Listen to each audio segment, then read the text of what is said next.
नमस्कार भैया बहनों। आज हम कक्षा 11वीं के जीव विज्ञान विषय के पुष्पी पादपों की आकारिकी के भाग 2 के बारे में पढ़ते हैं। जड़ के बारे में हम पहले पढ़ चुके हैं। आज हम तना स्टेम के बारे में पढ़ेंगे। तना जो है पौधे का ऊपरी अक्षीय भाग होता है। तने पर शाखाएं, पत्तियां, फूल, फल आदि होते हैं। तना जो है वो बीज के अंकुरन के बाद प्रांकुर से विकसित होता है, वहीं जड़ जो है मूलांकुर से विकसित होती है। तने पर तने पर गांठ मतलब कि नोड और पोरिया मतलब इंटरनोड पाए जाती है। तने पर नोड और इंटरनोड दोनों ही पाए जाते हैं। तना जो है शेषावस्था में हरा दिखाई देता है और यह प्रकाश संश्लेषण करता है, लेकिन जैसे जैसे पौधा बड़ा होता जाता है उसका तना काष्ठी और गहरा भूरा हो जाता है। तना धनात्मक प्रकाशानुवर्ती होता है मतलब प्रकाश की ओर बढ़ता है, और ऋणात्मक गुरुत्वानुवर्ती होता है और जलानुवर्ती होता है। तना कभी भी भूमि के अंदर या जल के अंदर नहीं जाता है। तने पर कक्षस्थ और शीर्षस्थ कलिकाएं पाई जाती है। अब नोड के बारे में पढ़ते हैं। नोड क्या होता है? नोड जो है तने के जिस भाग पर पत्तियां निकलती है, जिस भाग पर पत्ती और कलिकाएं निकलती है उसे नोड कहते हैं, और दो नोड के बीच के स्थान को हम इंटरनोड कहते हैं। अब हम एक सामान्य पौधे के बारे में पढ़ते हैं। पौधे का जमीन के अंदर का जो भाग है इसको जड़ तंत्र बोलते हैं, जो कि हम पहले पढ़ चुके हैं। पौधे का जो ऊपरी भाग है, इस ऊपरी भाग को हम प्ररोह तंत्र बोलते हैं। यह प्रकाशानुवर्ती भाग होता है। इस भाग में यह जो है मुख्य तना है। इस मुख्य तने पर पत्तियां, कई शाखाएं और फल, पुष्प आदि लगे होते हैं। इस तने पर या तने की कोई भी ब्रांच है उस पर जिस स्थान पर पत्तियां निकलती है, उस भाग को हम बोलते हैं नोड, पर्व बोलते हैं, नोड या पर्व। और दो नोड के बीच के स्थान को, जैसे कि ये नोड है और ये नोड है, इन दो नोड के बीच के स्थान को बोलते हैं हम इंटरनोड। अब इस स्थान पर, नोड के स्थान पर कुछ कलियां भी निकलती हैं जो कि इस पौधे की ब्रांचिंग को आगे बढ़ाएगी। इस प्रकार से इस कलिका को, जो पौधे की कक्षा से निकली है मतलब कक्ष से निकली है, उसको कक्षस्थ कलिका कहेंगे। इसी प्रकार इस मुख्य तने का जो ऊपरी भाग पर जो मुख्य कलिका होती है, जो ऊपर की ओर बढ़ती है, उसे शीर्षस्थ कलिका कहते हैं। शीर्षस्थ कलिका जो है पौधे को लंबाई में बढ़ने में सहायक होती है, वहीं कक्षस्थ कलिकाएं जो है पौधे को शाखन में मतलब कि पौधे की बहुत सारी शाखाएं बनाने में सहायता करती है। इस प्रकार से यह पौधा है जिसे हम पहले भी पढ़ चुके हैं। अब हम तने पर कलिकाओं के बारे में, बर्ड्स के बारे में पढ़ते हैं। कलिकाएं जो होती है तने पर तीन प्रकार की हो सकती है: शीर्षस्थ कलिका, पार्श्व कलिका और अपस्थानिक कलिका। शीर्षस्थ कलिका जैसा कि नाम से स्पष्ट है, पौधे के जो अग्रभाग मतलब शीर्ष भाग पर पाए जाने वाली कलिका को हम बोलते हैं शीर्षस्थ कलिका। यह शीर्षस्थ कलिका पौधे को लंबाई में बढ़ने में सहायता प्रदान करती है। वहीं पार्श्व कलिकाएं, शीर्ष कलिका को छोड़कर पौधे के जो पार्श्वी भाग से जो कलिकाएं उत्पन्न होती है उनको हम बोलते हैं पार्श्व कलिकाएं। पार्श्व कलिकाएं तीन प्रकार की होती है: कक्षस्थ कलिकाएं, सहायक कलिकाएं, बाह्य कक्षस्थ कलिकाएं। कक्षस्थ कलिकाएं जो है तने के कक्ष भाग पर पाई जाती है। जैसे कि ये तना है, इस तने के कक्ष भाग पर जो कलिका निकल रही है, इस कलिका को हम कक्षस्थ कलिका कहते हैं। सहायक कक्षस्थ कलिकाएं, जो कक्षस्थ कलिका से जो कलिका निकली है उस कलिका की भी सहायक कक्षस्थ कलिका, उस कलिका की भी कक्षाएं रहेगी, उस कक्षाओं से निकलेगी शाखाएं जो सहायक कक्षस्थ कलिकाएं कहलाएगी। इसी प्रकार बाह्य कक्षस्थ कलिकाएं, बाह्य कक्षस्थ कलिकाएं दो नोड के मध्य उपस्थित, जो दो नोड रहती है उन दो नोड के मध्य भाग में जो कलिका बन जाती है उसको बाह्य कक्षस्थ कलिकाएं कहेंगे। ये सोलेनम नाइग्रम नामक पौधे में पाई जाती है, जिसको मकोए के नाम से भी जाना जाता है। अब हम पढ़ते हैं अपस्थानिक कलिका के बारे में। अपस्थानिक कलिकाएं ऐसी कलिकाएं होती है जो तने को छोड़कर पौधे के किसी भी भाग से उत्पन्न हो जाती है, उसको हम बोलते हैं अपस्थानिक कलिकाएं। जैसे अजूबा के पौधे में पत्तियां जो होती है, इस पत्तियों से कलिकाएं निकलने लग जाती है और इन्हें हम अपस्थानिक कलिकाएं कहेंगे। जैसे कि यह पौधा है, इस पौधे के अगर हमने स्टेम को काट दिया, स्टेम से भी कलिकाएं निकल गई, पत्ती का भाग काट दिया, इस पत्ती के भाग से भी कलिकाएं निकल गई। इस प्रकार से इन्हें हम अपस्थानिक कलिकाएं कहेंगे। अब हम पौधों में शाखन मतलब ब्रांचिंग के बारे में पढ़ते हैं। पौधों पे जो शाखाएं बनती है, शाखाएं होती है, उनके बारे में पढ़ते हैं। पौधों में शाखाएं जो है दो प्रकार की होती है। एक होती है एकलाक्षी अथवा असीमाक्षी वृद्धि, जिसे हम मोनोपोडियल और रेसिमोस ग्रोथ बोलते हैं, और दूसरी होती है संधिताक्षी या ससीमाक्षी वृद्धि जिसे सिम्पोडियल या साइमोस ग्रोथ बोलते हैं। अब सबसे पहला पढ़ते हैं हम एकलाक्षी या असीमाक्षी वृद्धि। इस प्रकार की वृद्धि में शीर्षस्थ कलिका में लगातार वृद्धि होती रहती है। इसमें मुख्य अक्ष एक ही होता है, पार्श्व शाखाएं अग्राभिसारी क्रम में होती है। जैसे कि यह तना है, यह तना लगातार बढ़ता रहता है और इस तने पर जो पार्श्वी शाखाएं हैं वो पार्श्वी शाखाएं अग्राभिसारी क्रम में बढ़ती रहती है। जैसे कि एक शाखा ये हो गई, एक शाखा ये हो गई, इस प्रकार से ये शाखाएं अग्राभिसारी क्रम में बढ़ती रहती है और शाखाएं पुष्प के साथ समाप्त होती जाती है, लेकिन मुख्य तना लगातार बढ़ता रहता है, इसलिए इसको हम एकलाक्षी या असीमाक्षी वृद्धि कहते हैं। अब हम पढ़ते हैं संधिताक्षी ससीमाक्षी मतलब सिम्पोडियल साइमोस ग्रोथ के बारे में। साइमोस ग्रोथ जो होती है उसमें शीर्षस्थ कलिका पर एक पुष्प लग जाता है और पुष्प लगने के साथ ही वो शीर्षस्थ कलिका जो है अपनी वृद्धि समाप्त कर देती है और उसके बाद उसमें पार्श्व कलिकाएं उसके पार्श्वी भाग से निकलना प्रारंभ होती है। उसे संधिताक्षी या ससीमाक्षी ग्रोथ कहते हैं। जैसे कि एक पौधा है, इसमें यह मुख्य शाखा है, इस मुख्य शाखा पर एक पुष्प लगा और यह अपनी वृद्धि यहीं समाप्त कर देती है। इससे फिर पार्श्व शाखाएं निकलने लग जाती है और फिर पार्श्व शाखा का जो मुख्य भाग होता है उस पर पुष्प लगता है, वो समाप्त हो जाता है आगे वृद्धि करना और उससे फिर पार्श्व शाखाएं निकलना शुरू हो जाती है। इस प्रकार से संधिताक्षी या ससीमाक्षी वृद्धि होती है। इसी प्रकार ससीमाक्षी में एकलाक्षी ससीमाक्षी ग्रोथ होती है। एकलाक्षी ससीमाक्षी ग्रोथ में मतलब यूनिपेरस ग्रोथ में कुटिल ससीमाक्षी और कुंडलित ससीमाक्षी होती है। जैसे कुटिल ससीमाक्षी, कुटिल ससीमाक्षी में जो है मुख्य तने पर पुष्प लग जाता है, उससे फिर दूसरी शाखा निकलती है, दूसरी शाखा पर पुष्प लग जाता है, उससे फिर अगली शाखा निकलती है। इस प्रकार यह एकांतर क्रम में शाखन होता है। एकांतर क्रम में शाखन होने के कारण इसमें एक टेढ़ी मेढ़ी रचना मतलब जिग जैग रचना बन जाती है। यह रचना जो है हमें वाइटिस मतलब अंगूर में देखने को मिलती है। कुंडलित ससीमाक्ष, कुंडलित ससीमाक्ष में जो है मुख्य तने पर पुष्प लगने के बाद उससे अगली शाखा निकलती है, अगली शाखा में पुष्प लगने के बाद उससे फिर अगली शाखा निकलती है और ये एक ही स्तर मतलब एक ही और ग्रोथ करती है और एक ही और ग्रोथ करने के साथ ही एक सर्पिल आकार ले लेती है। इस प्रकार से ये कुंडलित हो जाती है, इसलिए इसको कुंडलित ससीमाक्ष कहते हैं। यह कुंडलित ससीमाक्ष जो है सराका चाइनेंसिस में देखने को मिलती है। अब हम ससीमाक्षी का अगला भाग जो है द्विशाखी मतलब बाईपेरस के बारे में पढ़ते हैं। इस प्रकार के जो है ससीमाक्षी ग्रोथ में मुख्य तना जो है पुष्प के साथ समाप्त हो जाता है, लेकिन इसके नोड पर दो शाखाएं एक दूसरे के सम्मुख निकलती है और ब्रांचिंग होती है। इन दोनों शाखाओं के एक दूसरे के सम्मुख निकलने के बाद इन शाखाओं के नोड पर भी दो शाखाएं एक दूसरे के सम्मुख निकलती है, इसलिए इसको हम बाईपेरस या द्विशाखी ससीमाक्षी कहते हैं। इसे युग्म शाखी के नाम से भी जाना जाता है। द्विशाखी जो है यह मिराबिलिस जलापा में देखने को मिलता है। इसी प्रकार बहुशाखी शाखा विन्यास भी देखने को मिलता है, जैसे कि कनेर में बहुशाखी शाखा विन्यास पाया जाता है। इसमें जो है शीर्षस्थ कलिका विकसित नहीं होती है, उससे कई पार्श्व शाखाएं पत्तियां निकलने लग जाती है और वह उसमें शाखन होने लगता है। अब हम तने के रूपांतरण के बारे में पढ़ते हैं। तना जो है भोजन संग्रहण करने, यांत्रिक सहायता प्रदान करने, दुर्बल तनों को ऊपर की ओर चढ़ने आदि के लिए रूपांतरित हो जाता है और रूपांतरित होकर तने को सहायता प्रदान करता है। तना जो है उसमें तीन प्रकार का रूपांतरण देखा गया। भूमिगत तना जो भूमि के अंदर रहने वाला, अर्धवायवी तना मतलब आधा भूमि में आधा वायवी भाग में, और तीसरा है वायवी तना। इस प्रकार से हम तीन प्रकार के रूपांतरण तने में पढ़ेंगे।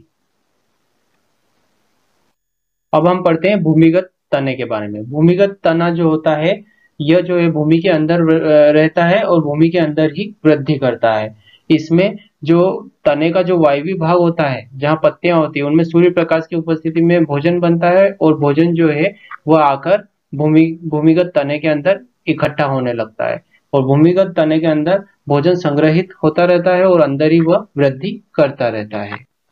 भूमिगत तना चार प्रकार का होता है: प्रकंद, घनकंद, कंद, सल्ककंद।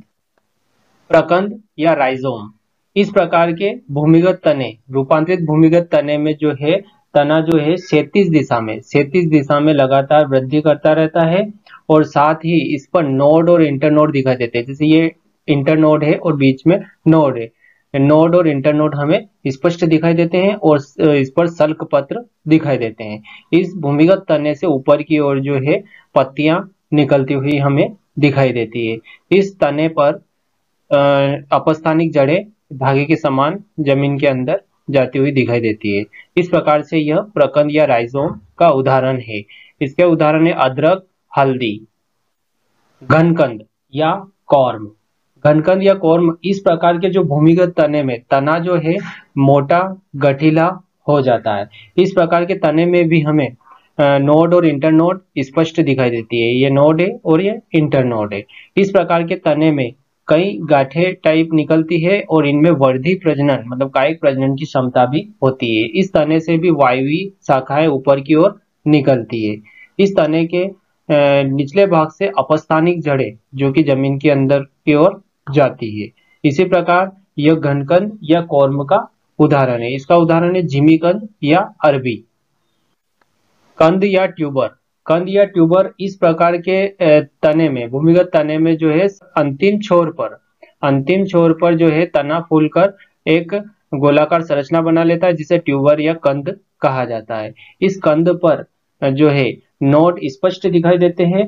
नोड जो है नए पौधे को जन्म देने की क्षमता रखते हैं। इस ट्यूबर के ऊपर अपस्थानिक जड़ों का अभाव होता है ना। इस प्रकार से यह कंद या ट्यूबर होता है। इसका उदाहरण है आलू, सोलेनम ट्यूबरोसम। सल्ककंद या बल्ब। इस प्रकार के तने में चकती के समान होता है। इसमें मांसल सल्कपत्र जो है एक के ऊपर एक घिरकर एक जो है बल्ब का निर्माण कर लेते हैं। तने के जो निचले भाग पर, ये जो तना है इस तने के निचले भाग पर अपस्थानिक जड़ें निकलती है जो जमीन के अंदर जाती है। सल्ककंद दो प्रकार का होता है, कंचुकित सल्ककंद और सल्की सल्ककंद। कंचुकित सल्ककंद का उदाहरण है प्याज। इस प्रकार के कंचुकित सल्ककंद में जो है अनेक सल्क मतलब कि अनेक सल्क पत्र जो है एक के ऊपर एक व्यवस्थित होकर एक बल्ब का निर्माण करते हैं। प्याज एलियम सेपा इसका वानस्पतिक नाम है। सल्की सल्क पत्र, इसका उदाहरण है लहसुन, एलियम सेटाइवम। इस प्रकार के जो सल्की सल्क कंद में जो है सल्क पत्र जो है बेलनाकार होकर एक दूसरे के ऊपर व्यवस्थित हो जाते हैं और इसके चारों ओर एक जो है सूखी झिल्ली बन जाती है। इस प्रकार से सल्की सल्क कंद का उदाहरण है लहसुन। अब हम तने का अगला रूपांतरण अर्धवायवीय तने के बारे में पढ़ते हैं। अर्धवायवीय तना जो है आधा भूमि में और आधा वायवीय भाग में पाया जाता है, इसलिए इसको अर्धवायवीय तना कहते हैं। अर्धवायवीय तना चार प्रकार का होता है। ऊपरी भूस्तरीय रनर, अंतः भूस्तरीय सकर, भूस्तरीय का ऑफसेट और भूस्तरीय स्टोलन। ऊपरी भूस्तरीय रनर, इस प्रकार का तना जो है भूमि पर क्षैतिज दिशा में लगातार बढ़ता रहता है और इसके साथ ही नोड पर अपस्थानिक जड़ें निकलती है और वो जमीन के अंदर जाती रहती है। जैसे कि ये तना है, ये तना लगातार भूमि पर क्षैतिज दिशा में लगातार बढ़ता रहेगा और जिस स्थान पर नोड होगी वहां पर अपस्थानिक जड़ें भूमि के अंदर जाएगी। इसका उदाहरण है खट्टी बूटी। अंतःभूस्तरीय सकर, इस प्रकार का तना पोदीने में देखने को मिलता है। इस प्रकार के तने में जो है वह जो तना होता है वो तिरछा ऊपर की ओर वृद्धि करता है और इसी के नोड के यहाँ से इसमें लगातार अपस्थानिक जड़ें निकलती है और जमीन के अंदर जाती रहती है। भूस्तरीय या ऑफसेट, इस प्रकार का तना पिस्टे और जलकुंभी में देखने को मिलता है। जलकुंभी में जो तना है वो लगातार जो है जलीय वातावरण बढ़ता रहता है और मांसल और मोटा हो जाता है और जल के ऊपरी स्तर पर पाया जाता है। इस प्रकार से यह ऑफसेट का निर्माण करता है। भूस्तरीय या स्टोलन, इस प्रकार का तना जो है अरबी में देखने को मिलता है। इस प्रकार के तने में बेलनाकार पार्श्व शाखाएं निकलती है और वह भूमि में नीचे की ओर जाकर क्षैतिज दिशा में वृद्धि करती है। इसका उदाहरण है अरबी। अब हम तने के अगले रूपांतरण वायवीय तने के बारे में पढ़ते हैं। वायवीय तना जो है अपने कार्य के आधार पर अलग अलग प्रकार से रूपांतरित हो जाता है, जैसे कि स्तंभ प्रतान, स्टेम टेंड्रिल। इस प्रकार के तने में तने का जो अग्रस्त भाग होता है वो प्रतान में परिवर्तित हो जाता है। यह जो है अंगूर और झुमकलता पौधे में देखने को मिलता है। जैसे कि यह तना है, यह तना जो है प्रतान में परिवर्तित हो गया है और इस तने को यह ऊपर की ओर बढ़ने में सहायता प्रदान कर रहा है। ये प्रतान बनने लगे हैं। स्तंभ कंटक, स्टेम थ्रोन। इस प्रकार के तने में जो है पौधे की कक्षस्थ कलिका कभी कभी कांटों में परिवर्तित हो जाती है। कांटों में परिवर्तित होने के साथ ही कभी कभी ये कांटों पर पत्तियां, शाखाएं, फूल भी उत्पन्न होते हैं और इस पर पर्व संध्या और अर्थात नोड और इंटरनोड भी बनने लग जाती है। इसका उदाहरण है नींबू, बोगेनवेलिया। नींबू और बोगेनवेलिया में इस प्रकार के कंटक देखे गए हैं। ये जो है पौधे को रक्षा प्रदान करते हैं, सुरक्षा प्रदान करते हैं। पर्णाभ स्तंभ, यह रूपांतरण जो है मरुस्थली पौधे में देखने को मिलता है। जैसे कि इस प्रकार के रूपांतरण में तना जो है वो पत्ती के समान मोटा मांसल हो जाता है और इस पर नोड और इंटरनोड नहीं दिखाई देते हैं। यह जो है वाष्पोत्सर्जन के दौरान जल की हानि को रोकने के लिए यह जो है मांसल और मोटा हो जाता है। इस पर पत्तियां जो होती है वो कांटों में रूपांतरित हो जाती है और अत्यंत छोटी होती है, जिसके कारण जो है वाष्पोत्सर्जन के दौरान जल की हानि नहीं होती है और साथ ही पत्तियां जल्दी गिर जाती है। इस प्रकार पर्णाभ स्तंभ जो है नागफनी कैक्टस में देखने को मिलता है।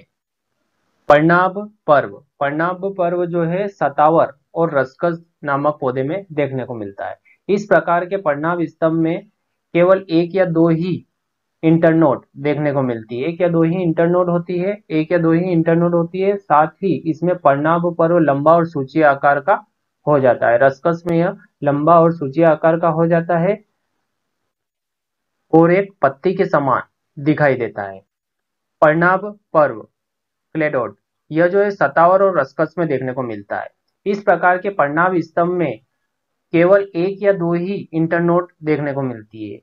इस प्रकार के जो पर्णाभ स्तंभ में जो है पर्णाभ पर्व लंबा और सूची आकार का हो जाता है। जैसे कि सतावर में पर्णाभ पर्व लंबा और सूची आकार का हो गया। इसी प्रकार रसकस में पर्णाभ पर्व एक पत्ती के समान दिखाई देता है, एक पत्ती के समान दिखाई देता है, इसलिए इसको पर्णाभ पर्व नाम दिया गया है। पत्र प्रकलिता बल्बिल्स, इस प्रकार के रूपांतरण में भोजन की अत्यधिक मात्रा संचित होने के कारण इसकी कक्षस्थ कलिकाओं में संचय होने लग जाता है और कक्षस्थ कलिकाएं फूलकर मोटी और मांसल हो जाती है। साथ ही इसमें कायिक प्रवर्धन की क्षमता भी होती है। यह जो है डायोस्कोरिया बल्बीफेरा में देखने को मिलता है, मतलब रतालू में देखने को मिलता है। अब हम पढ़ते हैं तने के कार्य के बारे में। तना जो होता है वो जड़ों द्वारा अवशोषित जल और खनिज लवण को पौधे के विभिन्न भागों तक पहुंचाने का कार्य करता है। पत्तियों, फलों, फूलों आदि तक पहुंचाने का काम करता है। पत्तियों द्वारा जो भोजन बनता है प्रकाश संश्लेषण द्वारा, उस भोजन को तना जो है पौधे के विभिन्न भागों तक पहुंचाता है। तना जब हरा होता है तो प्रकाश संश्लेषण द्वारा भोजन निर्माण करने में सहायता करता है। तने शाखाओं को फैलाने, पत्ती, फल, फूल को संभालने का काम करता है। तने के अंदर भोजन संग्रहण भी होता है और यह तना जो है कायिक प्रवर्धन, यांत्रिक सहायता में पौधे की मदद करता है। तना जो है मरुद्भित होने की स्थिति में तना जो है जल को संग्रहित करके मांसल हो जाता है, जैसे कि कैक्टस, नागफनी में। तने के ऊपर कंटक पाए जाते हैं जो कि जंतुओं से पौधे को सुरक्षा प्रदान करता है। तने पर प्रतान होते हैं जो कि दुर्बल तने को ऊपर की ओर चढ़ने में सहायता प्रदान करते हैं।